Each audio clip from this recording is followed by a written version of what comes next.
연후 어묵. 여러분 반갑습니다. 예수생각 매일 어묵 함께하는 우리 친구들을 환영합니다. 우리 이번 주부터 성경 읽기 하고 있죠. 오늘은요 창세기 39장 읽는 날이거든요. 여러분 각자 창세기 39장을 꼭 읽고 오늘의 어묵 시작해보면 좋을 것 같습니다. 함께 기도하고 오늘 말씀 시작해보겠습니다.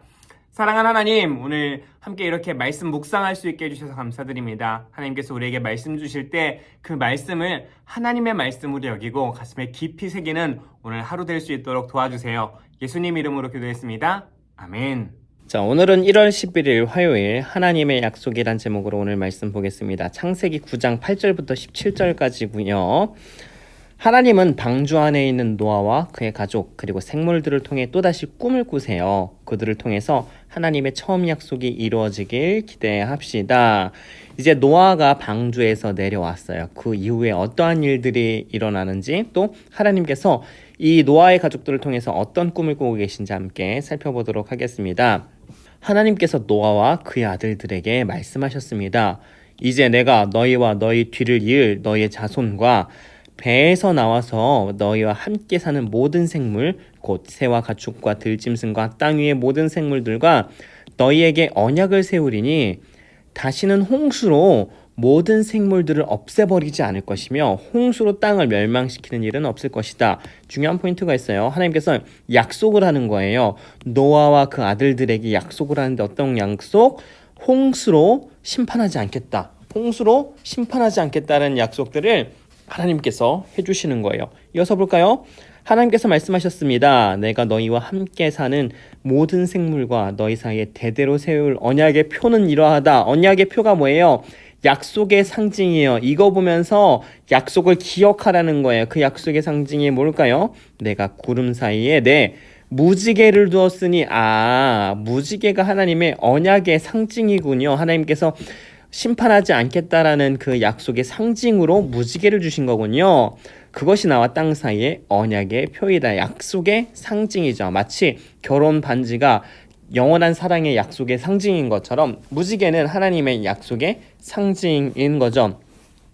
내가 땅에 구름을 보내 구름 사이에 무지개가 나타나며 무지개 볼 때마다 나는 너희와 모든 생물 사이에 세운 나의 언약을 기억할 것이다. 무지개를 보고 언약을 기억하래요.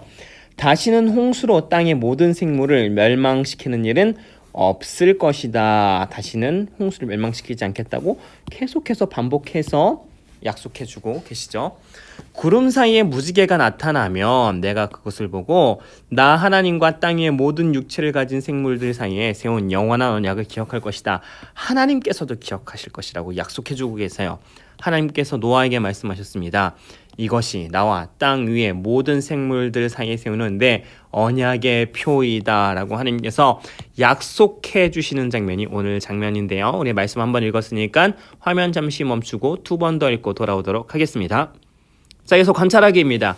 하나님께서 보여주신 무지개는 과연 어떤 의미일까요? 기억나나요? 무지개가 어떤 의미 있다고요? 나의 언약, 약속의 의미죠. 약속. 근데 어떤 약속이에요? 다시는 홍수로 땅의 모든 생물을 멸망시키지 않겠다라는 홍수로 멸망시키지 않겠다라는 하나님의 약속의 표시가 바로 무지개였던 것이죠. 자, 이어서 호기심 가득 생각하기입니다. 홍수가 끝난 후 하나님께서는 노아와 그의 가족을 부르셨어요. 하나님께서 태초에 세우신 계획을 그들에게 다시 알려주고 싶으셨기 때문이에요. 처음에 하나님께서 꿈꾸신 세상은 사람들이 많은 자녀를 낳고 하나님과 행복하게 사는 것이었어요. 그리고 사람들이 하나님을 대신하여 온 세상을 아름답게 가꾸는 거였어요. 하지만 아담과 하와가 하나님의 멋진 계획을 망쳐버렸어요. 결국 죄와 욕심으로 가득 찬 세상은 물로 심판을 받았어요. 하지만 하나님은 태초에 계획을 세워놓은 계획을 포기하지 않으셨어요. 하나님은 노아와 그의 가족에게 하나님의 계획을 다시 알려주시며 다시는 세상을 물로 심판하지 않겠다고 약속하셨어요. 그리고 그 약속의 증거로 무지개를 보여주셨어요. 이제 우리는 무지개를 볼 때마다 다시 기회를 주신 하나님께 감사하며 하나님의 약속을 기억해야 해요. 하나님은 우리가 행복해지기를 그 누구보다 바라시는 분이에요. 혹시 여러분 중에 교통사고를 경험해 본 적이 있나요? 목사님도 21살 땐가 교통사고가 한번 난 적이 있어요. 어떤 일이 있었냐면은 이렇게 목사님과 목사님 아버지가 차를 타고 이렇게 가는데 그때 아버지가 운전을 했었거든요. 저희는 잘 가고 있는데 반대쪽에서 오는 차가 갑자기 불법 좌회전을 하는 거예요. 그래서 기팡하고 부딪히면서 사고가 크게 났었어요. 차가 거의 폐차될 정도였는데 감사하게도 목사님이 뒷자리에 타고 있어서 목사님이 크게 다치지는 않았어요. 그래서 뭐 병원에 입원을 하루 정도 했는데 그것도 막 너무 아프고 그래서 입원했었던 건 아니고 혹시 모르니까 하루 정도 이제 좀 쉬면서 병원에 입원을 했었던 기억이 있는데 교통사고가 이렇게 크게 났지만 별로 다치진 않았어가지고 그냥 뭐 이게 목사님의 큰 충격은 아니었나 보다 싶었었는데 이 교통사고의 충격이 정신적으로 깊이 남아있다는 걸 한번 느낀 적이 있어서 언제였냐면은 그러고 나서 한 달쯤 있다가 차를 타고 가는데 반대쪽에서 차가 빠르게 달려오는데 차가 가깝게 달려오는 모습을 보면서 갑자기 목사님 놀랄 만한 상황이 아닌데 그냥 차가 앞으로 지나가는 건데 그 모습을 보고 화들짝 그냥 놀라는 거야. 놀랄 만한 상황이 아닌데 그걸 보면서 그때 깨달은 게 뭐냐면은 그 한 달쯤 전에 교통사고 났었던 게 머릿속에 트라우마라고 하죠. 이렇게 충격적으로 남아있다가 비슷한 상황이 생기니까 나도 모르게 깜짝 놀라는 반응이 일어나는구나 라는 생각이 들더라고요. 무언가 충격적이고 놀라운 사건들을 경험하면 이게 마음에도 깊이 충격으로 남게 되는 것 같아요. 노아에게도 혹시 비가 그런 존재가 아닐까라는 생각을 오늘 목사님 말씀 보면서 생각이 들었어요. 생각을 해보세요. 그냥 비가 많이 내린 게 아니라 비가 내리고 계속 내려서 온 세상이 물에 잠긴 것들을 노아가 경험했잖아요. 물론 노아가 거기서 구원을 받았지만 노아에게 비는 약간 두려움의 대상이었을 수도 있을 것 같아요.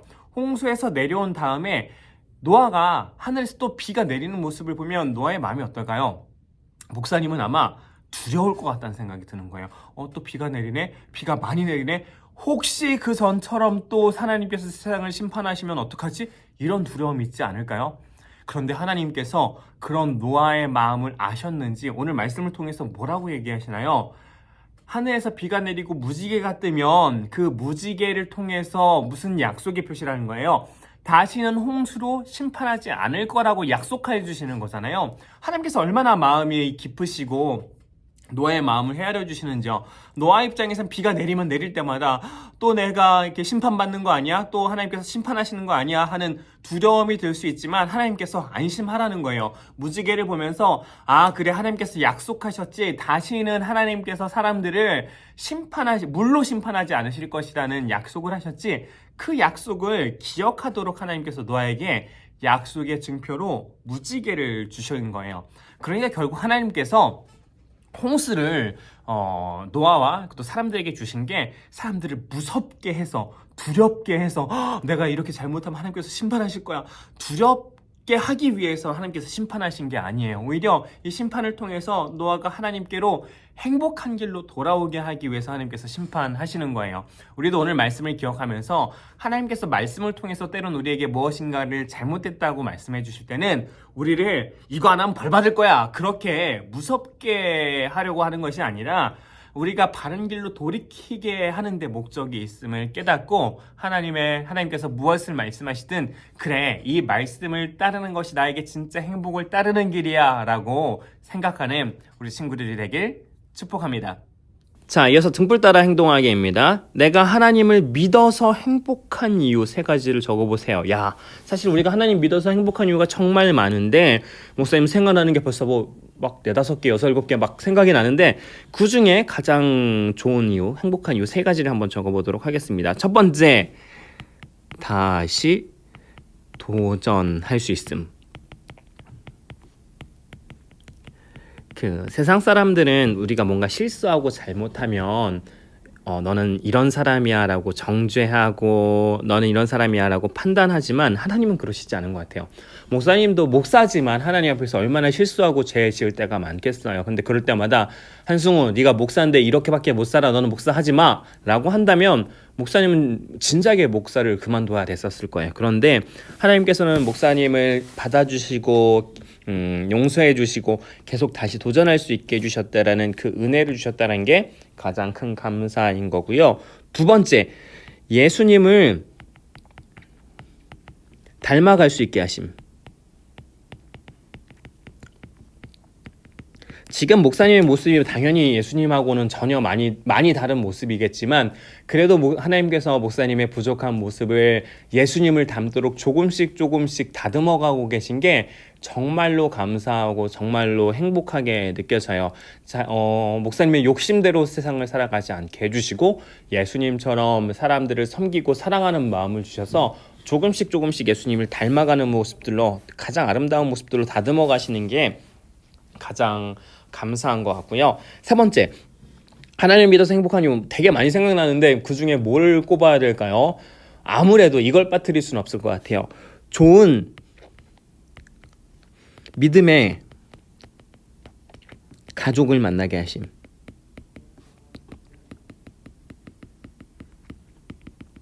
이게 무슨 뜻이냐면 예수님을 믿기 때문에 교회 안에서 좋은 사람들을 참 많이 만나는 것 같아요. 우리 소년부 안에서는 우리 소년부 친구들도 그렇고 특별히 우리 소년부 선생님들은 정말 훌륭한 분들이세요. 우리 소년부 친구들 사랑하고 헌신해 주시고 그런 귀한 분들인데 그 좋은 선생님들 예수님 안 믿었으면 제가 못 만났을 거잖아요. 그런 분들을 만나게 해주신 것도 너무 감사한 것 같고 또 주일학교 목사님, 전도사님, 강도사님 만나게 한 것도 마찬가지인 것 같아요.